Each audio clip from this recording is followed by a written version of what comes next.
Hele tunihin pathin mal somna idonga kumsangmi somni le pakatadinga missionary day me ni sagi lalpani puitum kita lungdamu misata zeta pathin ko chungte muntina kita stisan jala unau te ho dunia missionary day mangte le je chanchin pakigen ngai ta tu te so si missionary day chibai kongbuk masahi masape ni pathin thu thiang thau wak mai thai tinun mun thum wak sin le hen ung ka sa masape nin lalte panina bung sagina chang ko chun hi ti hin ki jika ti chun ahung ki hobu ithil bol ke adik pui tu ni hi chanchin pha tunni ahi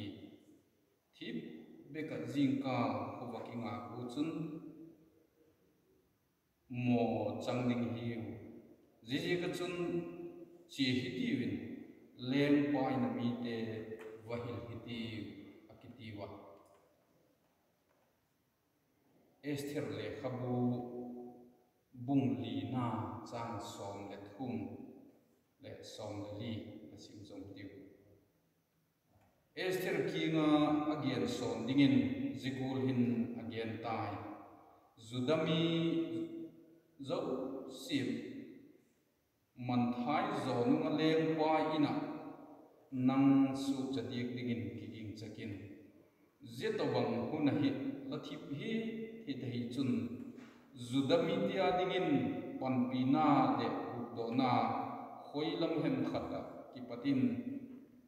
hunge intin himale nangle lapa in kun tewang mang thai tho ding la hi le nu la hung pan hi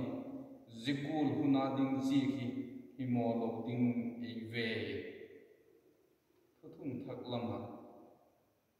korin le khat khot pakhat na bung ku chang som paku pathin thu ngai thazong na lai tiu chanchin pa hi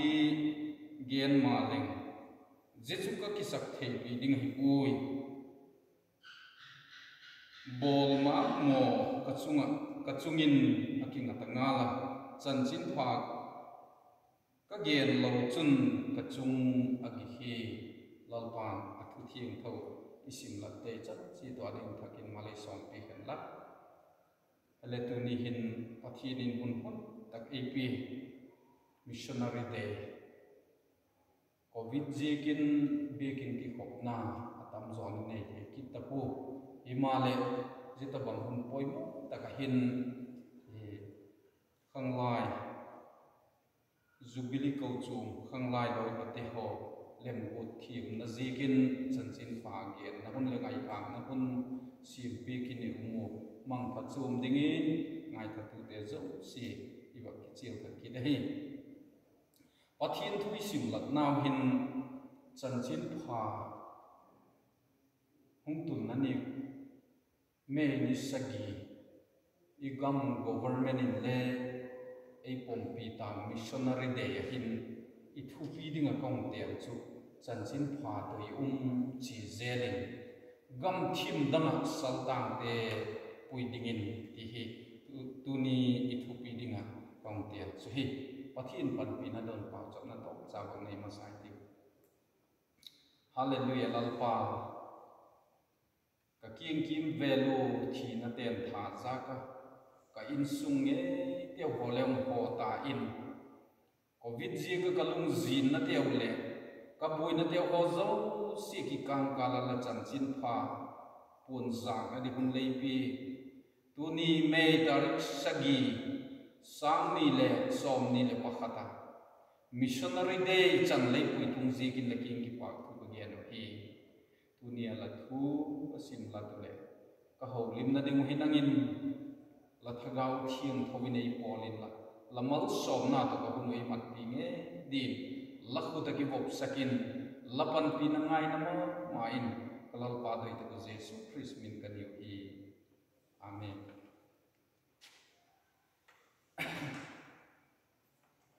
i ko chung he a chang le ko chung nau pang bulin i ki ngaya Mizoram sinotin ayen kola nau pang cha heleng kilo takini ki ngai si himale chanchin pha idon bi kumzan hungwalta kumzawal hi chanchin pha waga seinin chanchin pha waga dokana min tuni din mun hi ilatung ta hi tuni hin je chanchin pha idon na niu iputeu putham kai te pulung pau te ho ai lo le pu wotkin robert te hon chanchin pan pu na niu ai lo le pu savomate putai te hon chanchin pan pu na niu hin lalpa o he thakki dingin lalpan bang hi di nei do yem ti hi ik ngai na lung thimun ala hong thakki le hen no isa pathian thui sim la tu kha a background ne chawak sulang masale pen no kum ka sa ama sa chun lal te le khabu isim naw khan samari khopia chun mel maten au chimit je kun anle tui hol na zium da pu samari khopia ki atunga akil hoi se tak je chu len pa na san len im na san ne kyom da pu mi pi be dong chun khen khatin acha teu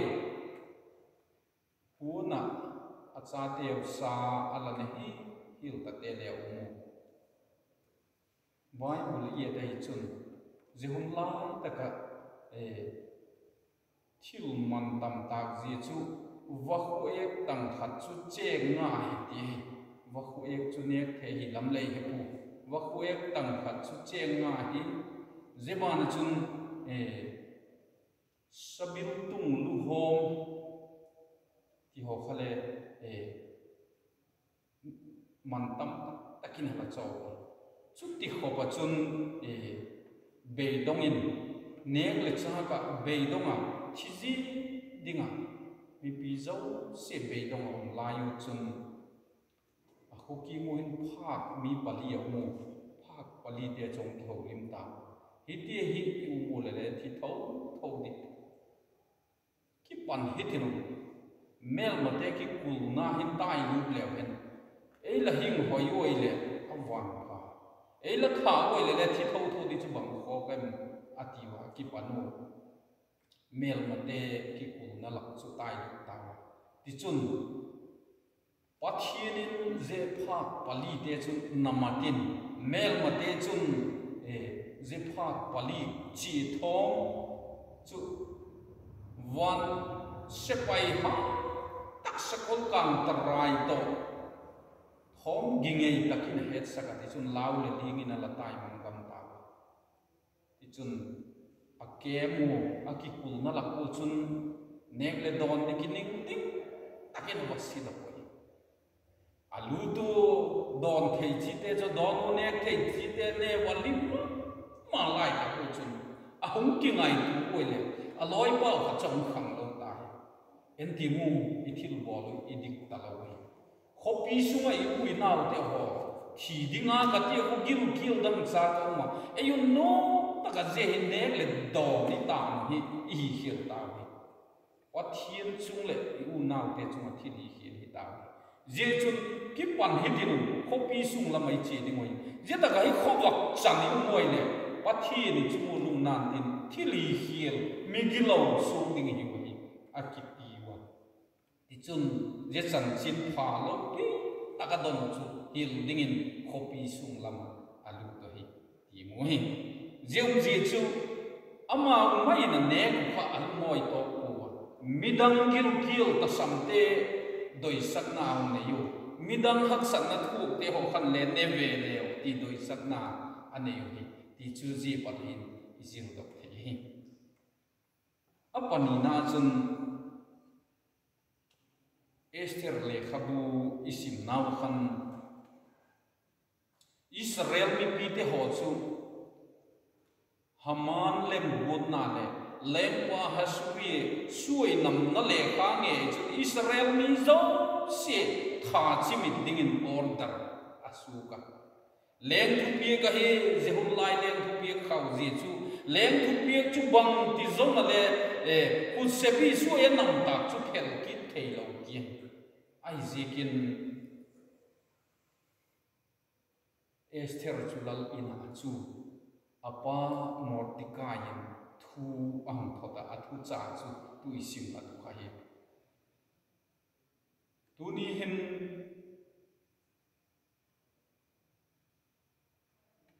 Israel mi zo se hi sik sek leng le Israel mi zo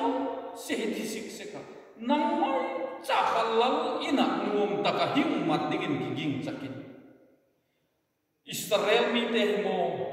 pathian mi te hi wa amau ki hu dok na ding han pathian in baham ti kong khat bekin alam pi ni ngum bung dal pi ki nge hilele mo tu long go long he thi ta hi le nang le na pa in ko te chu mang thai thau ding le i thu athata zeta bang poi mo taka pan la ding hi le hi na hi leng nu din mun la tu ki zehun je chan sa hilal na se na dinga pathi ni na mu thi mo lo ding i ve i thu hi abak thata hi ti chun Esther le panang la an mo thu pu leng ang alu talo ka leng ang alu tin pathian zangai na dongin Israel mi tam tak tha chimit mai ding te ka ahu to hi Jesu i Bible simna background tam lo cha iwak gen thei dan hin tin yeda ka hin thil izil dingu ka doi chu apa khat na chun eyun je chan chin pa chu nei ta ji kun eyun ni nei ta ji kun ti hi ingai tu masak dingu to yung kasak choi tu ni I don ve chan chin pa le khathiam lo te le khathiam ei sok saka nik le puan ngai na lo te nik le puan ei sil saka kot to nek tai to lo pi taka smart taka ei siama nam changkang lo te nam changkang ei tung dop tu hi chan chin pa ye hi ko ye la ko he Wales gamar revival atuma Wales gamar revival lo pi tak gas ko chung tu ni nang le ken je chan chin pa chu I dong hi ti hi ngai tu dop thak ki le hen no ka sa hiet sau cho hi himale ngai tu ki le han tian no ka sak chu Wales gama mi ne han je cham chin pha kha lim piu hen la lam piu hen la a ko chuom let na ding chau bui piu hen la amau ma khu chau ka bui piu hen la je chan chin pha kha lam hin num pok ki leu tu ni hin bang lung la gel di tu ni chan hin je chan chin pha chu nang le ke hin dong nai lo din nin ding da len bang goli ni lung thi bin thiem lo I chan ta di tu ni hin je chan chin pha khan ahim na ain su a ko chu mu na se ka gaum suwa je gaum ki chuan so nin tu ni nang le ke sal wakini ma nang le ke hin wang phatna I dong he ti hi ngai tu dok le hen na pu mi sak choi alam khat lama leng west herkha lal chukpa chu apostle ahasuri lempa kha athupien suai ngai lo suai kai tak sa chu phel kit thei lo ko pa kau le jep lempa zinuddin munsa tak chu na dinga I vak ngai tu hi au nau kopi akim vela zudami pita tak thi dinga hi lai kan lenu din muna ki pada chun apostle vai hom nakala panum lag di chu upulu takai himale apostle lal chu pha kal di dalele kathi le kathi kadam le kadam ken le panum lag kati in nithum le zan thum anno la punga ti chuna pau chapa pathian mang kilanin lem pa ma mang chu pathian zangai na adong apa Mordecai na thu tha khathu pi ka save hukdam na ki ti chu pathian chate Israel mi pi te ngadinga chun nang le ke pan la kil het le pahem ti kong khat bekin pathian in ami te he pi zekin a hin na ti wa bit na ti lam pi sim ping na nang le in kun den wa nang le in sum mi te wang mang phai thau di le hi ati tuni hin lalpa na he pi Zekhovela India gamte yena Manipur sungena alo le khovel lien zote yena nisi na mangthaya ali mangzung zung lai nang le ke toy kileng le lalpa na namat thei mi tam tak ging tu tam tak anamat zingai zebet chule hi lovin mi hir apaw lovin ging tu te mo kum hi thi tuai le lalpa chun kami te chun again lo le sum chang be ki kominati lalpa bang ki manamat the ni le thale ak si te le wan te kin le pathian lo pi jesu la isun mi dang tia le chun lalpa hu dam na chu bahem ti kong khat be ki na ki siam to kai mai thei himale eyun panilak lo le pathian lu na chu ichunga tung ding ai ti ngai tu dok thak ki le hen no kumisa hi eyun je chan sim pha chu nei ta hi jekin ipedok ding ai chan sim pha doi chi je le ka vai phei pa wa vai phei la nge ya ki khu chan sim pha doi sak mai lovin chi je lin ti hi tu ni ngai khok thak le hen zela hi tunia ka thil tu ma choi apani na ka gen choi le eyu ni nei zik be pulovin khovel hin je su mo hi khovel hin I chen na khovel hin I kim vel u nau te ho hin je su mo hi a chang le politics mo a chang le thu le na gam bui na za chum le thil chum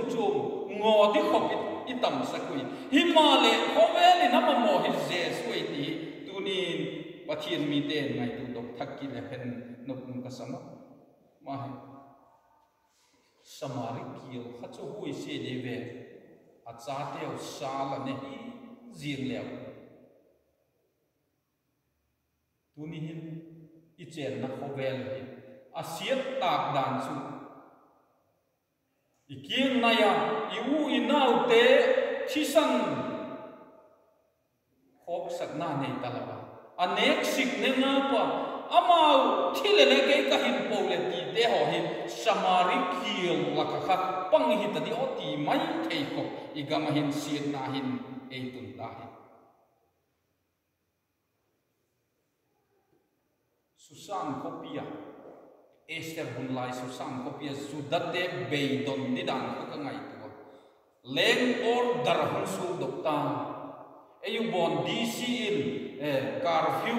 zan khat zan ye pun le ki bui se ing se ka Leng pa or darhun su ka zeni chule tarik zezat chule zudami za si ha chi mit ding heti or darhun su Beidon di dan ta go chu mi gama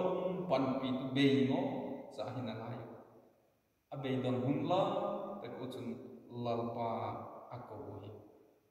ye hunlai ta ka pan pi tu dinga chance nei chu Esther ai tu ni hin nang le ke hin nei ngai tu thak ki di I chen nau khovel hi ti hi sak lam ya na huti tho thang lam ya na huti sim le ma li na bui na ngo Myanmar iwak ena alo le Middle East lam ena India sum ena Pakistan lam ena koi mai samna le mum na mo Beidon no cha tu kum sohin khovel cha top thei mai lo ti hi mi him lung thim ngai tu na pot se kai himale jetabang na hin khovel ni na mo se su pedina chun tu ni hin nang le ke hin thu nei na thanei na ai nei ikolu je su kha sak mai di ham eu le pedokiti je chan chin pha nang le ke ki hum tum ta hi chan chin pha do yum cham den lovin chan chin pha do yum chi zelin gam thim dang sal tang te pui ding ti hi tu ni hin zela hi atak taka ga su sak dingin pathian bek ki khomna moi taka sak mai lovin ataka hin nawahi tak su dingin je chan chin pa do yum chi je na dinga chun pan la tu hi dingin tu ni kising sale ti ki doi sak ma India gama nisi na mi COVID zegin tu hina thi zum ni khata COVID ve hi nuôi li velin tu song hina puma a thi hile a sang te li na hu thi ale ni si na COVID zeg le lo India gama India pumpia mithi re thi ka va khola hina internet la ma chu ni khata hin atang pin mi sing ni le sang sagi athi se ke ti chu la India ka mai COVID ve jek le lo nat na chu chom je ka accident jek te le a zo se ki go chu sing ni le sang sagi approximately na thi ti tu song COVID jek ka thi hi tong ki go ba nge le ni khata thi chu bang za dai ni zete ho ka chan chip pa hello wa liam zel ni sina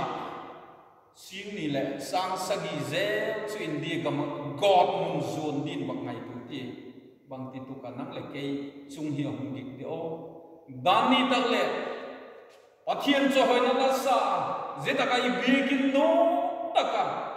carpet ten ha lim tak le lop tak pathian ni choi hoi yo je hi nuam taka huni mat jing maya kum tuam gam I hu gam pau to ki tu ni tak le la chen na gam India gam ni si na si ni le sang sagi vel ni si na god mo na so jing lai khan nang bang la bolem e ki ti ni ta zen tak chu le bang ti ni dong ti lalpa ken le ka thei kha khamina ma ko ading chun chan jin pha hi ve the ni pan ka lai ti igen ngam di ti tu ni e ma ki dok na wi le na kum ka sama ma jing zigula ni si na than mul lam zot jing lai hin nang le ke hin bang hem bol ti lalpa din bang ka hi theu mem ti eu chi ki dak ni dunia igam politics ena Manipur sung le ena I politics odik tapu I chile nam ki kalule ahung phading hameti la sien ku a khok le ki do jin the di din muna I ding jing te hin din mun duk dak law takayum jing jing te ho India gam hile a khok le ki do mai the di Myanmar to ki din te singin a khok le lang khan lama China gal to simai ni len ki lo Pakistan chula ki sajok sajinga I wang asian le hoila mai ma ki pata zan khat thuma ya le Myanmar tulai bom hat te hung mangin igam pum pi mang thai jing the ding again theya satheya tam aji ka zam bang pi gula igam hibit lo bang pi gula pan lag de gen the satheya tam Himale I het dok zolo khatsu zemi te ho hin zesu ma mo hi ti lama ki hepu samna holu mupo munna holu mupo bitna holu mupo bang chenga ngai tu alo samu bang zeka a hol ding amu dok zo nai lo chu bang hem kama mo hiti ke dok ko tu ni hin zemi te hin jesu ama mo hiti hi ro ngai tu songin bot sabak kam dok khatsu Hindu temple hilekilo takakan nupi honin apathien khan achun de no ki ko je covid na ki padai hu dok thelo pathien chu ho ta ka hi poeti walung na wa apathien limu ka achun chilu ye pataka ngai na lung thi mong ki lang chu o khai zete hin amamo bangkim hi thei papa thin bangkim hi thei jesu hi amamo hi ti at ki chien ma jing je chu pe thei ding in tu ni je chan chin pa chu tu ni nang le ke ni kol ai kol tu mai ding chi u ipir da ko ngai hi ti tu ni hin ko chung ten ngai tu thak le na pung ni sai apa thum da ding ka gen ba chu je chan chin pa i kol hi i kol de no a chi je lo hi le i chung gi ding ai korin le ka to ti sim naw sol cha kolin je chan chin pa chu gen ki le ka chung gi ding ai nga la chan chin pa gen lo hi chan chin pa piet som lo hi chung gi na thu thung lui lam hin je chan chin pa hi mei am to te hin na ma mei am chu pun kot sa khaw ma khum ti mu sot pang pun mo mei kuang in tin ke thasu theng mai ding ei kha sat ku ding ki mai mei am to bang hi zol ne jeremia chu le zethu le kol sak chu gen ta pung ka in sumina thu ka chanau de ke ka be ke ho na sanin le ei mu se gam ta ka langin pang gam ta hi je chu je thu hi e gen ta pung ka ti hi ma le ka sungai na sahu ta thim thei lo nei tha hi ti tu ni je kristan chu na ne ya je chan jin pha chu la ko la piek dok lo tak ta kai chun nang hin chol dam na ko na nang le ke hi chol dam thei ding ai ku je chan jin pha chu ka ge lo chun ka chung gi ding hi nga la phat pali te khan aki he dok ki pa ko me ji ta ka hi kho wa ki nga ku ni i chungoi thil phalo hung tung ding hai ti aki he dok kho wa ma in ana se ko hi tu ni le eu le ki ngai tu dok thak ti kho wa nga da hai ti jing solak si chung su pai ding hai ta krista hung ki lak kin ma hin kho wa thian ma hin tu ni za na hi pe ta hin lalpana ise ding hi lalpan je chan chin kha the za di hun ei pik sung hi lalpa adingin manghitinun je chan chin pa hi pedok dingin bang tang hem beka isumi pa hi tho em I pau chapem ei ma tak sai kuonem lalpa din bang hi thei ka nem ti eu ki hol dok hi tem aning khat be ka pan la tu hi dingin ising sa le hen ti ki doi sak na ma ka ngai ku na lung thi mo hum su tu lai hin I in sung kei le ka ki ena nang ho le tho in la tu in sung ei lu ta pen TV le mobile phone in ka he I TV sanel khan mission field aman kha em ti ka dot na question khat chu hi I mobile handset khan thagaw mong thai aman kha em ti ka dot na question pani na chu tuni hin ei mau chi ti bu ki TV I TV te o hin le lalpa pathian gam let na dingin neu cha be ka ning khat be ka pathian thu ngai tha na le pathian lama khan do zel na dingin ina ma tu em I mobile headset te o hi le gol le pai to ki dai cha wai na mai hem cham chin pa na sem nai ni I mobile chang kang te technology chang kang takin nei te o ina ma na ven ti te ho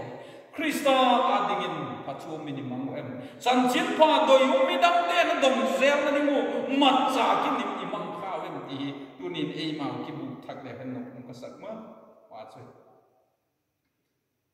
pathian thu ni mo mei to ma hi ti kha mei am tang chu isaka wi ku hi chun ei ma ei kang ni ngai jiga chun phak pali te khan le nek de nei ta pu wa nek di nei ta chun thi le thi man le man ti wa ki pan ta ku nek di tam takat du nek ji phak te chu an le tui le du ka da ka dom ta lo e vel kum bang za ta he ku le le a ko hom kha ta ma da ka chu ku ma ki do aku mule sukha goi lo an do ku hati ha sum thak pi ko ne bule mele ki heu se kanam te chu him mat ha ma thilo ha ma khosa gongi ke gen thai tak ma yo de khat ni khat thua du ne jing du don je thai ding a redia nek le sang nek le don ni nau takam do kum niwa alum khim du ka fa mai tua no ta zan khat bek chu neng ka tin thi mai ka ti ho hi mi him mai tu na ma pot si phak pali te khan eu nek ni nei po na ko le tu zan chu num takin ko sai tiu ti leu chu khopi su ha mi bang za ta la thi man ni het lo kiel ji ki lam khat lama Esther hun lai lam kha paken kim ti mule susa khopia mi te ho khan o eu chulen len nu nei wa eu i dam po na ko la dam te ngai sang ngai poi ti ta le bang buru ko hung chang di susa khopi cha ki ngai tu the ya ku awana wa be phung te ho zau si tha chi mit ding kha ngai tu in tu nen thi le thi man le man ti wa na lo apau japo lalpa din pan lawa abula panu lalpa amal so mi zau si dang na ding asiem da ko hi ka tu nin thu tom na ding ka ge tu ren ke thu ngel ke ti pathian cho hoi na la sakhi mi la het se ko elel mon na pa ko hi ama na la sak ala sim khat hi kalum koi mo ma iti hin ala ji ka malai samaria ki pietul lain tai na thu pa ki pang na thu pa tu ding mi lo pi ma dei pui mi te na doi lo po se mi pha pali te kil pi dam na dingin chan sin ki pa ma tu tui o katin to e lalpa o la thaga vini thu min lahu dam na thu pom dingin lalpa chan sin pha gen kileng ka chung gik ding hinga thaga man di nei simin o la jesu achang ni na chung hi lo the lo ka chu lalpa na ma tai je chan sin pha hi gen kileng ka chung gik ding hinga thagaw man ding nei simin ola jesu ti in ala si kalum khoi ma tu ni malaya samari pi atum lai khan zekiel pi dam na ding achang chin phatu tu ding achun politician ha ai lo le nam pui tuam ko chum pui tu million milala ki hol ta pui aning ko phak pali mai khalal pan ngat cha ka tu ni hin ile ta kun lal pan je chan jin pha ikieng kim vela yuina sa kodang milim pathian bi mang khai je te hu dok na ding ai eun chan jin pha kun zawali tan ta bi peson dingin mo kum nai nei ti ngai tu dok thak te hen na mi sa hi tu ni hin atop na ding chau na si bu ta TV hem mobile hem je pathian thu cha la ngai thak na khan je ka chau na nung hi chu dong si takin lamit sing ko min ala ngai thal se tin kong chiu nung England gama lem de England kum pi nu chun sepai de hola mitam taklak sen lo am zeno chun tu lai ma le en ki ti mu United States of America ti te hin sil team ati wa training hak sak je chu mi ger sima Himalaya zeding chumi holo tuile asi ngi namu zingwe India government in sepai hola lak sen lovin Surachanpur khopi sungji ngai le lak sen lovin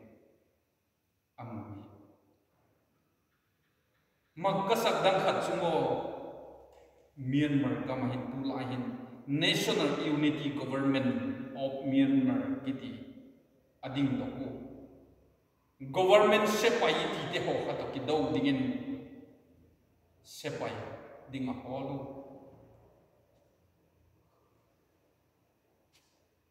tuhin khang thak tam akakipe sung sumu et kol sen lo khop dingin akipe kho anai jadi gen ki in sumu entity gam lenam sepai ding ti wa tu lahin allo leu lo dingin nam sepai ding hum ki hol nunga tam wa tam tak ki pedok ki ato na dingin mo Kristan sepai pha di hol anung zui dingin je chan jin pha chu wa vai pi Krista chan chin pha wak vai pia chan chin pha do yung che zelin maban son zelin tidingin lalpa tunin mak tam fa ulenaw te ho al jesu ne chila je chiam na he tunihin ipom nom di lalpa ken le ka hi theyo mem aning khat be ka hi theyo mi chung ken le pan lang ka ti in lalpa ma ang thu pu nai sim nom di san chin pha doyum chi je gam thim danga sultan te puidingin ti in kahin na hilal pa nang man man chan chin pha doyum chi je la mat chak ni si min ti lalpa ma min ti la nom di lalpa zelung chan chupua tu chung missionary de thupung na thak siama je chan chin pha hi ko ten mai lo ma ba na som te ni nga aning koi khat be ka pan na the dingin lalpa ichan chitun malai som te la hanla pathin king ki pa thu gen som ki ti lalpa ka ki pa e tu zan la chan chin pha nangin epik te gen zo khei ta kom jikin na king ki pa thu gen he